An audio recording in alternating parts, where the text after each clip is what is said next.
कलश का हो भौजी तबीयत ठीक नहीं खे का कैसन उदास हो भौजैया कलश की आ तबीयत ठीक ना रही उदास बन तो का दूर कर देब का तू ठीक कर देब देवरा कलश अरे काहे भौजी देवर है भले पड़ोसी बानी लेकिन देवर बानी तो जितना जूरी याटी सपरी जरूरे मदद करब लेकिन तो के दिक्कत कहाँ बताव तो भौजैया कलश की जब इतना पूछा तार तो लो सुनो कह दिया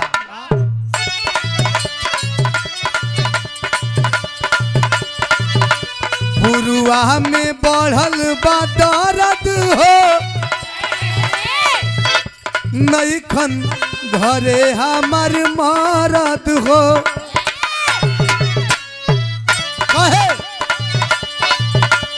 पुरुआ में बढ़ल बा दर्द हो नईखन घरे हमार मरद हो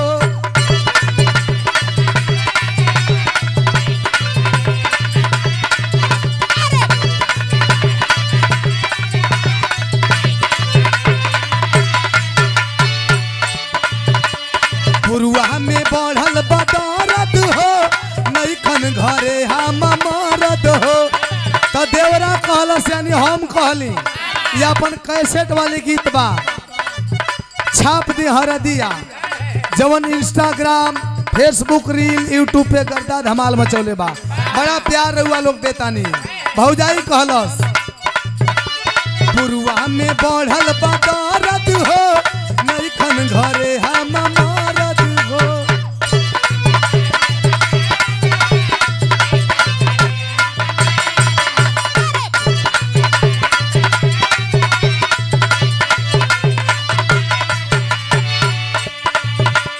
पुरुआ में बढ़ल बदरद हो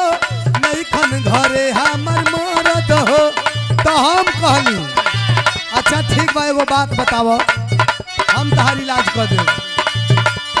कहाँ कहाँ होता बोल देही में दर्द दिया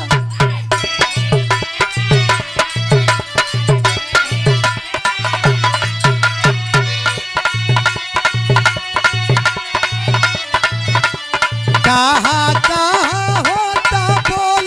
देही में दर्द दिया और देही में दर्द दिया आवा भौजी पिसले बानी छाप दिया रदिया आवा भौजी पिसले बानी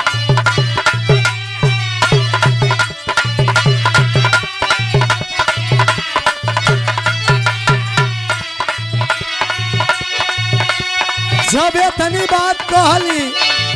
तब भौजैया कहलस की लागत साचो इलाज कर देब का तो हम कहली कि एकदम इलाजे करे आइले बानी तू बताओ तो भौजैया कहतिया कहाँ कहाँ दर्द बा अधिक का बापीरा देवरू हमारा कोरिहाई में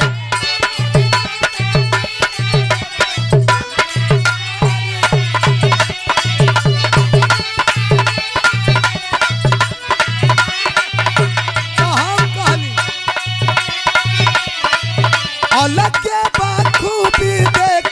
हमारा दवाई में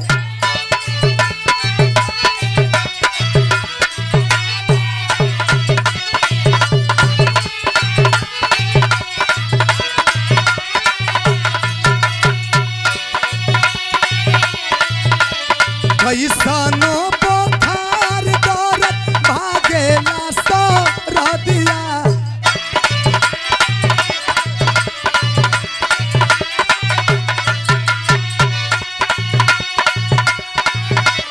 कैसनो बुखार दर्द भागेला सारा दिया अरे भागेला सारा दिया आवा भौजी पिसले बा छाप दिया रदिया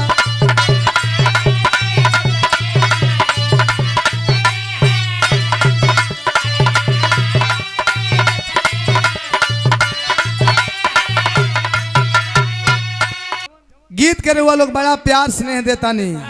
और एकदम साफ सुथरी गीत बा गोदवा ल गोदनवा जौना के अपार प्यार दुलार हुआ लोग देता नहीं और इतना प्यार दुलार दहलनी इतना प्यार दुलार दहलनी कि कौनो ऐसा मंच कौनो ऐसा ऑर्केस्ट्रा ना बचल जौना में गीत न बाजल होके। और बिरहा जगत का सबसे पहली गीत डीजे पे और रिकॉर्डिंग मंच पे बाजे वाले गीत। आप लोगों का प्यार भाई एक लाइन तनी वो के सुना दो भैया।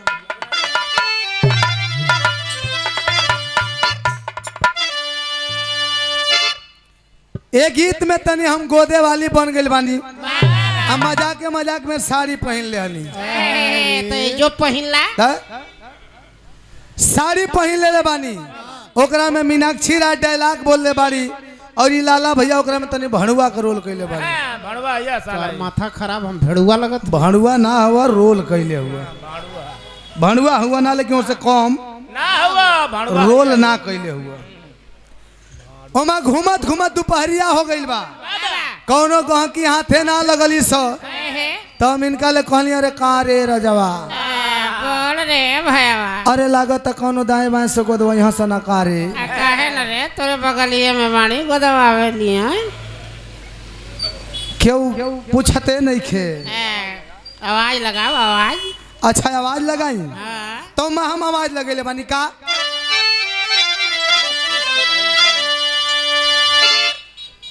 अरे अली हम पूर्व के से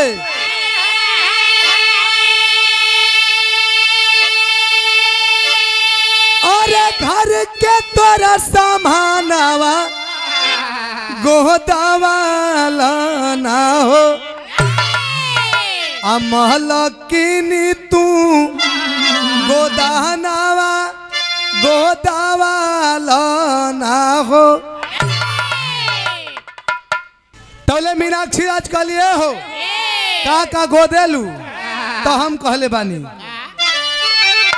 अरे जहाँ का छापी देबो। हेलो छोड़ता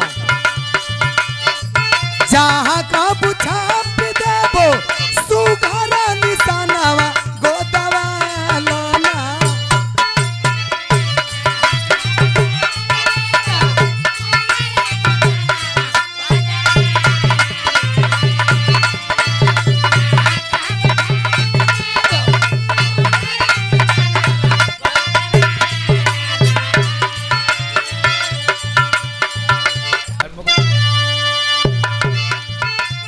कहले बानी